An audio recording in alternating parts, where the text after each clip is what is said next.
اور میں حضرت جی اتنی دھند میں اتنی دور چل کے کم از کم آپ کی خوشامد کوئی نہیں میں کرنے آیا، نہ ہمیں بڑوں نے سکھایا ہے۔ 100 سال پہلے اقبال نے کہا تھا، نہ وہ عشق میں رہی گرمیاں، نہ وہ حسن میں رہی شوخیاں۔ میں اب دکھ سے پوچھوں گا، یار تم سے قلینوں پہ بیٹھ کے بھی نہیں پڑھا جاتا، دعوے تم عشق عاشقوں نے کیا کرتے ہو؟ عاشق تو پھر بلال تھے نا جنہوں نے کوئلوں پہ لیٹ کے بھی پڑھ دیا ہے۔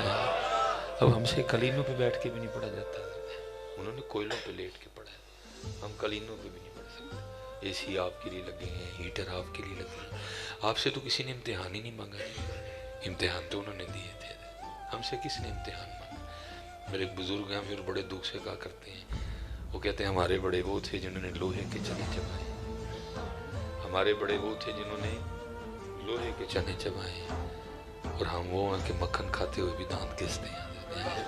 اب کون سا بھائی ابو جہل ہے جو تو نبی علیہ السلام کا نام لو گے تو تمہیں مارے گا؟ اب کون سا ابو لہب ہے؟ عتبہ ہے، کشیبہ ہے، ولید بن مغیرہ ہے، کوئی بھی تو نہیں ہے۔ اب تو یار ان کا نام لو، لوگ تمہارے گلے میں ہاتھ ڈالیں گے، اب تو ان کا نام تو لو، لوگ تمہاری جوتیاں اٹھائیں گے، لوگ تمہارے ہاتھ چومیں گے، تمہیں دعاؤں کے لیے کہیں گے بھائی۔ اس لیے حضرت جی پہلی بات یہ کہ بولا کرو او انتا، دوسری میری ایک اور بات یار، یہ جو آپ کے پروگرام ہوتے ہیں نا، یہ آپ قطعاً نہ سمجھا کریں کہ اس میں صرف آپ سارے مسلمان بیٹھے ہوتے ہیں، آپ کو بالکل نہیں پتا حضرت کہ کس کس ملک کی ایجنسی کے بندے بیٹھے ہوتے ہیں، وہ بیٹھتے ہیں، پکی بات ہے، امریکہ، انڈیا بیٹھتے ہیں حضرت جی، اسرائیل، رشیا، جرمنی بیٹھتے ہیں حضرت، وہ ہم چپ کر گئے ہوئے ہیں، وہ نہیں چپ کیے، وہ آپ کے خلاف کام کر رہے ہیں۔ وہ اللہ کے بندو، جب بادشاہت ہماری تھی، جب حکومتیں ہماری تھی، وہ تو تب نہیں باز آئے۔ کیا حضور نبی علیہ السلام کے مزار مبارک سے آپ کی جسم طاہر کو چرانے کی کوشش نہیں کی تھی عیسائیوں نے حضرت؟ جب حکومت آپ کی تھی، اب حکومت ہماری نہیں ہے، تب زور میں آپ تھے، اب زور میں ہم نہیں ہیں، تب طاقت والے آپ تھے، اب طاقت والے ہم نہیں ہیں، تب غالب آپ تھے، اب غالب آپ نہیں ہیں۔ ارے جب ہم غالب تھے، جب ہم طاقت والے تھے، جب ہم زور والے تھے، جب ہم حکومت والے تھے، وہ تب نہیں باز آئے؟ آپ کے خیال میں وہ باز آ گئے؟ آپ کے خلاف اتنا کام ہو رہا ہے آپ سوچ بھی نہیں سکتے ہیں۔ میں صرف ایک کام ان کو آپ کا بتا کے میں نے 2-3 باتیں کرنی ہیں، ایک کام بتا دیں۔ حدیث مبارکہ کا مفہوم ہے، جس گھر میں کتا اور تصویر ہوگی وہاں رحمت کا فرشتہ نہیں ہے۔ تسی حضرت جی لتاں اتے تے سر تھلے کر لو، نبی علیہ السلام نے جو کہہ دیا بس بات ختم ہو گئی حضرت۔ آپ جو مرضی کر لو، بس جو نبی علیہ السلام نے فرما دیا بات ختم ہو گئی، وہی بات ہے، دوسری بات ہو ہی کوئی نہیں سکتی حضرت۔ ٹھیک ہے جی، اب کیا ہوا؟ انہوں نے سر جوڑا۔ آج حضرت جی ٹیلیں بڑی مہنگی لگی ہیں، فرنیچر بڑا مہنگا ہے، بیڈ بڑا زبردست ہے، کراکری بڑی مہنگی ہے، اے سی بڑے مہنگے لگے ہوئے ہیں، گھر میں سامان بڑا عالی شان ہے، سکون کوئی نہیں، سکون ہے۔ انہوں نے آپس میں سر جوڑا، ان کا ان کے نبی علیہ السلام فرما رہے ہیں جس گھر میں تصویر ہوگی رحمت کا فرشتہ۔ اب کرنا یہ ہے کہ کچھ اس طرح کا کام کرنا ہے کہ ہر گھر میں تصویر جائے۔ پھر انہوں نے کیا کیا؟ اب بازار سے منہ دھونے کے لیے صابن بھی خرید کے لائے نا، تو اس کے پیکٹ پہ بھی لڑکی کی تصویر ہے کہ نہیں ہے؟ اب بازار سے شیمپو بھی خرید کے لائیں، اس کے اوپر بھی لڑکی کی تصویر ہے۔ آپ اپنے بچے کے لیے نیڈو دودھ خرید کے لائیں، اس پہ بھی تصویر ہے۔ آپ اپنے بچے کے لیے پیمپر خرید کے لائیں، اس پہ بھی تصویر ہے۔ آپ اپنے منہ پہ لگانے کے لیے کوئی لوشن خرید کے لائیں، اس پہ بھی تصویر ہے۔ ہم میں سے کبھی کو بولا ہے کہ بھائی میں نے صابن سے منہ دھونا ہے، اس پہ لڑکی کی تصویر کیوں ہے؟ بھائی میں نے اپنے بچے کو پیمپر کرنا ہے، اس پہ تصویر کیوں ہے؟ کوئی بولا کبھی ہمیں؟ پھر تصویر ہر گھر میں آئی کہ نہیں آئی؟ وہ کام کر رہے ہیں، ہم کچھ بھی نہیں کر رہے۔ ہم ایک دوسرے کی ٹانگیں کھینچ رہے ہیں، ہم ایک دوسرے پہ کفر کے فتوے دے رہے ہیں، ہم ایک دوسرے کی پگڑیاں اچھال رہے ہیں۔ وہ کیا کر رہے ہیں؟ کام کر رہے ہیں۔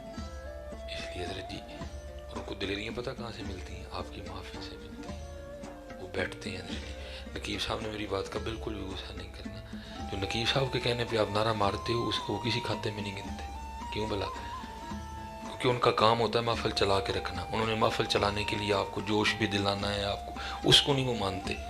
وہ یہ نوٹ کرتے ہیں کہ جب نبی علیہ السلام کا نام آیا تو ان کی کیفیت کیا تھی؟ جب نبی علیہ السلام پہ درود پڑھنے کی باری آئی تو انہوں نے کس انداز میں درود پاک پڑھا؟ تو پھر کیا نوٹ کرتے ہوں گے، کیا رپورٹیں بھیجتے ہوں گے؟ اس لیے بولا کرو حضرت، اس لیے بولا کرو۔ اب میں ایک اور دکھ اس سے بھی آگے جا کے بیان کرنے لگا۔ پتر میں کسی جنگل سے نہیں آیا، میں کسی غار میں نہیں رہتا، میں آپ کے معاشرے کا حصہ ہوں۔ دکھ اس بات پہ ہوتا ہے جو ہوندا نا کوئی سیاسی جلسہ، اتنے تھی بڑے کٹ کٹ کے مارتے ہو۔ اتنے جڑا سب تو نکر چ بیٹھا ہے نا، انہیں بھی ایم این اے صاحب نے دکھان واسطے اینی کو کٹ کے مارنا تاکہ پتہ چل جائے میں بھی ماریا سی۔ اور پتر یہ میری بات یاد رکھو، ان کو چھوڑ کے جتنے مرضی ان کے نعرے مار لو، ہونا کچھ بھی نہیں، کیونکہ میاں محمد بخش صاحب نے بات ہی ختم کر دی۔ آپ فرماتے ہیں مانگت کولوں منگن والا رہندا ہمیشہ خالی، اوس کی دینا دان محمد جیڑا آپ سوالی ہیں۔ آئے نہ کرو پتر اس طرح، بولا کرو۔ وہ پتہ نہیں تسی کدی بینی بہ گئے ادھر جی، کدے کولوں تسی کو نویں سبق پڑھ لیا کہ بولنا ہی کوئی نہیں ہے۔ لیکن قربان جاؤں، ہم نے بزرگوں سے یہی سنا حضرت جی، وہ بار بار یہی کہتے رہے، کیا دل یاد لئی بنایا ہے، تعریف لئی زبان، اکھیاں بڑائیاں سونے دے دیدار واسطے۔ یہ ان کے لیے سارا کچھ، یہ زبان ان کے لیے، یہ دل ان کے لیے، یہ گردن ان کے لیے، یہ سر ان کے لیے، سارا کچھ ہی ان کے لیے ہے۔ اس لیے بولا کرو حضرت، بولا کرو، محفلوں میں پڑھو، محفلوں کے بعد پڑھو۔ اب میں دوسری بات پہ آنے لگا ہوں، اور یاد رکھنا حضرت، اتھے عملان دے ہونے جے نویڑے حضرت، کسے نہیں تیری ذات پوچھنی۔ میں نون لیگ دا ہوں، میں پی ٹی آئی دا ہوں، میں پیپل پارٹی دا ہوں، انہوں نے کہنا سانوں کی دسنے ہیں، سارے سانوں صرف ہے دا ساڑھے سونے دی پارٹی دے ہمیں کہ نہیں ہے۔ یہ نہیں، یہ پتر یہ آپ کی اور میرے وہم و گمان ہے، یہ کوئی آگے کہانی شانی نہیں ہوئی۔ انہوں نے کہنا سانوں کی دسن دے ہیں، وہ سارے تیری پارٹی والے پٹھے لمحہ پائے ہی نہیں، آتے نہیں پا لئی نال پھر نہیں۔ آج بس یہ بتا میرے محبوب کی پارٹی کیا ہے کہ نہیں ہے۔ ہاں یہ بالکل، میں بٹ ہاں، میں جٹ ہاں، میں رائی ہاں، میں مہر ہاں، میں شیخ ہاں۔ انہوں نے کہنا سانوں نہ سنا، سانوں صرف اجے 10 کر کے کیا ہے۔ ہاں میں قرآن پڑھوں گا جی، اللہ نے یہ پتے برادریوں کے یہاں کاٹ دیے۔ اللہ کہتے وَجَعَلْنَا بَيْنَكُمْ شُعُوبًا وَقَبَائِلَ لَتَعَارَفُوا۔ ہاں جی، یہ میں نے برادریاں صرف اس لیے بنائی ہیں تم ایک دوسرے کو پہچان سکو۔ اِنَّ أَكْرَمَكُمْ عِندَ اللَّهِ أَتْقَاكُمْ۔ اتھے عملان دے ہونے نے نبیڑے، کسے نہیں تیری ذات پوچھنی ہے۔ اس لیے حضرت جی آؤ اکٹھا کریں، آؤ وہ سودا اکٹھا کریں جو لے کے جانا ہے۔ اسی سارا ہی وہ اکٹھا کر بیٹھے تھے جڑا چھڑ کے جانا ہے۔ ہاں جی چھوڑ کے جانا ہے۔ اب دیکھو نا، میں اس وقت میرے پاس حضرت جو سب سے میری ادنا چیز ہے نا، جو سب سے میں کہوں گا ادنا چیز ہے، وہ اس وقت وہ میری انگوٹھی ہے۔ یہ نال جانی ہے، جڑی جراباں پائیاں نے نال جانی ہے، ٹوپی نال جانی ہے، کوٹ نال جانا ہے، جڑے کپڑے پائے نے نال جانے نے، جڑے جیب چ کو تھوڑے بہتے پیسے نے نال جانا ہے۔ تو پھر جڑا نال جانا ہے پھر وہ کیوں نہیں کٹھا کرنا؟ سب پتر وہ ٹیر لانڈے، کار، کوٹھی، بنگلہ، پیسے، بیڈ، صوفے، کراکری، ویس کوٹ، کوٹ، سب وہ ٹیر لانڈے ہیں جو چھڑ کے جائیں۔ اور مولانا روم نے کمال اس کو لکھا حضرت۔ اب فرماتے ہیں بادشاہ بیٹھا تھا، ساری کابینہ بیٹھی تھی، وہ دور سے نا بادشاہ کو بابا جی جاتے دکھائی دیے، اپنی کابینہ کو کہتا ہے تانوں بابے دا شغل نہ بخاواں، اور پتر یاد رکھیو کدی بزرگاں دا شغل نہ لائیو۔ حضور نبی علیہ السلام نے فرمایا جو اپنے بڑوں کا احترام نہ کرے، جو اپنے بچوں چھوٹوں پر شفقت نہ کرے، وہ ہم میں سے نہیں ہے۔ حضرت جانا یہ اسپیشل نوجوانوں بڑی آپ پتر بزرگوں کا احترام کیا کرو۔ میں نے اکثر تمہیں گلیوں میں دیکھا، انہیں بزرگ نے پتر ان کی وہ رفتار تو نہیں، تو ہی پیچھے 1 to 5 تے چڑھے ہیں، تو ہی ان کا بابا جی ان پر ہو جو بس میں آ گیا جی، نہیں، بزرگ آدمی ہے، احترام کر، تو تھوڑا سا انتظار کر لے، کچھ بھی نہیں، تو نے کون تھا جا کے کوئی پہاڑ توڑ لینا اندر۔ ادب کرو پتر اپنے بزرگوں کا، گاڑی مٹھی کر لو، بند کر لو گاڑی، بزرگوں کو چلو، ان کو تکلیف تو نہ دو، ان کو اذیت تو نہ دو۔ وہ ابھی بادشاہ تھا، کون تھا جو اس کی ہاں میں ہاں نہ ملا تھا؟ سب نے کہا جناب۔ اس نے پیچھے کھڑے سپاہی کو کہا او بابا جی نظر آن دے دینے؟ اس نے کہا فرمایا ذرا بلا کے لا۔ وہ بابا جی آئے تو بادشاہ نے اپنی جیب سے نا سرخ رومال نکالا اور بابا جی کو پکڑا کے کہتے ہیں بابا جی سارے ہم ویکھو ہاں، تے جڑا سب تو بہتا بے وقوف لگتا ہے نا یہ رومال دی چولی چ رکھ دے۔ بابا جی نے بادشاہ سمیت ساری کابینہ کو دیکھا اور رومال اپنی جیب میں ڈال کے چلے گئے۔ حضرت بادشاہ بڑا حیران ہوا کہ میں نے تو بابا جی کا شگر لگانا تھا، بابا جی نے میرے لگا دیا۔ وہ کچھ دنوں کے بعد بادشاہ بیمار ہوا، طبیب علاج سے عاجز آ گئے۔ انہوں نے کہا بادشاہ گن کے تیرے پاس 2 سے 3 دن ہے، تیری بیماری بتا رہی ہے، باقی تو اللہ ہی بہتر جانتا ہے۔ وہ کیا ہوا؟ بادشاہ کو بڑے سے کمرے میں لٹا کے نہ اعلان کر دیا گیا بھئی تمہارا محبوب بادشاہ چند دن ہے، بس آ کے اس کی آخری زیارت کر لو۔ وہ پلنگ پہ لٹا دیا گیا، لوگ آتے جائیں بادشاہ کو ملتے جائیں اور باہر نکلتے جائیں۔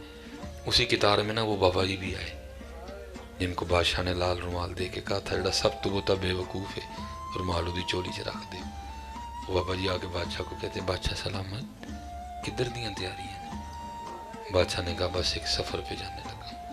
بابا جی نے کہا اگر سفر پہ جا رہے ہیں تو سامان سفر کہاں ہے؟ بادشاہ کہنے لگا میں جس سفر پہ جا رہا ہوں نا ادھر یہ سامان کام نہیں آتا ہے۔ تو بابا جی کہنے لگے پھر جو سفر پہ سامان کام آتا ہے وہ نہیں اکٹھا کیا؟ بادشاہ نے کہا بس میں نے عمر ضائع کر دی، جو سامان وہاں کام آنا ہے وہ اکٹھا ہی نہیں کر سکا۔ بابا جی نے لال رومال نکالا اور کہنے لگے پتہ بادشاہ ایک بار تو نے مجھے کہا تھا جو سب سے زیادہ بے وقوف تجھے لگتا ہے یہ لال رومال اس کی گود میں رکھ دے۔ اب یہ میں لال رومال تیرے سینے پہ رکھ رہا ہوں کیونکہ سب سے بڑا بے وقوف تو ہی ہے۔ جس کو اللہ نے عمر دی، جس کو اللہ نے صحت دی، جس کو اللہ نے وقت دیا، جس کو اللہ نے مال دیا، جس کو اللہ نے ٹائم دیا، اور پھر وہ اپنی آخرت کے لیے کوئی سامان نہیں اکٹھا کر سکا۔ ہاں ہم بے وقوف ہیں جی۔ کتنے جنازے ہم نے پڑھے ہیں، کتنے لوگوں کو ہم نے پاس کھڑا ہو کے دفنایا، کون لے کے گیا حضرت جی کچھ؟ میں آپ کو نہیں کہتا کہ گھر نہ بناؤ، اللہ آپ کو ضرور گھر دے۔ میں آپ کو نہیں کہتا کہ گاڑی نہ خریدو، اللہ آپ کو ضرور گاڑی دے، لیکن بھائی ادھر کی بھی تو فکر کرو نا میاں۔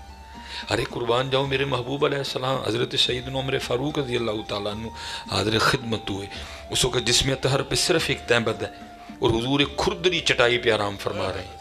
حضرت سیدنا عمر فاروق رضی اللہ تعالیٰ عنہ حاضر ہوئے، نبی علیہ السلام اٹھ کے بیٹھ گئے۔ حضرت عمر فاروق کیا دیکھتے ہیں؟ آپ کی پشت مبارک پہ چٹائی کی سختی کے نشان موجود ہیں۔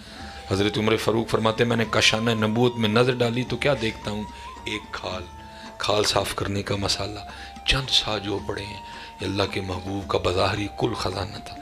اب فرماتے ہیں میں رو پڑا، مجھے روتا دیکھ کر حضور نبی علیہ السلام نے فرمایا عمر کیوں رو رہے ہیں؟ عرض کی محبوب وہ کیسے رو کسرا، وہ اللہ اور اللہ کے رسول کے دشمن، وہ باغات اور محلات میں اپنی زندگی بسر کر رہے ہیں، اور اللہ کے وہ محبوب جس کائنات کی تخلیق کی وجہ ہیں، جو جانے کائنات، جو نبض کائنات، ایک کھال صاف کرنے کا مسالہ، چند سا جو پشت مبارک پہ کھجور کی چٹائی کے نشان، تو روں نہ تو کیا کروں؟